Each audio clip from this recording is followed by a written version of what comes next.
saimnieks Jānis tad ir iegādājies sējmašīnu Gaspardo.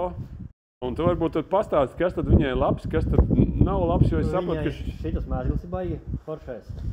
Kas viņam? Viņai ļoti labi grozās. Ļoti asi var griezties galos. Tas nozīmē, ka tev maz paliek tās teritorijas, kas nav apsētas, ja? Nu, jā. Un tu tur neizbrauc visu apkārt. Jā, viegli manevrēt ar viņu. Ok, sapratu. Tā viņai liels pluss, ka viņa ir kā zemā.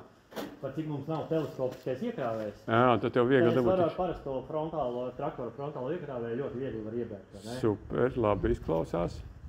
Un tad viņai ir šis mehānisms ir ļoti piemērots tādām smagām augsnēm. Mums tādi māli zemgalas, vai ne?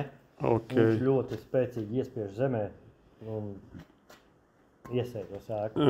Sējums ir ļoti vienmērīgs, jo šai sēmašīnai katrs disks ir kopē augsni, viņš katrs strādā.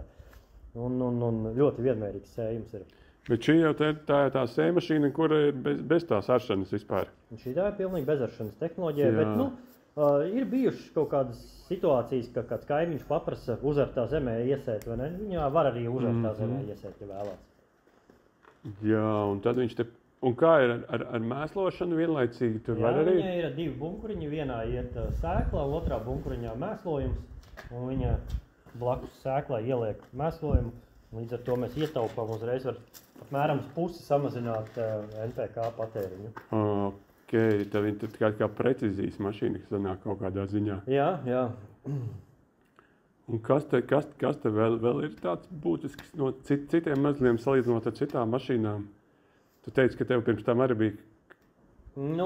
Jā, šitā ar šo sējmašīnu var sēt gandrīz jebkādos apstākļos. Kaltu sējmašīnām, piemēram, mitros apstākļos velkās calmu čupas un tu nevar iesēt, vai ne? Šai netraucē arī mitrums, citreiz ir mitrāki gadi, vai ne? Tu vari arī mitru zemi braukt un viss notiek. Labi. Laikam šitas arī ir laikam pats būtiskākais, vai ne, ko tagad pastāstīji? Kāds tev vērtējums no 5 punktu sistēmā? 10 vai 10 punktu sistēmā? Labi, 10 labāk. 10 punktu sistēmā, stabils 7. 7. Ok. Un kāpēc tu izvēlējies tieši šito? Viens no būtiskiem ir cena, jā. Viņai salīdzinoši laba cena. Ok, skaidrs. Paldies tev. Un lai tad labi turpina sēties. Paldies.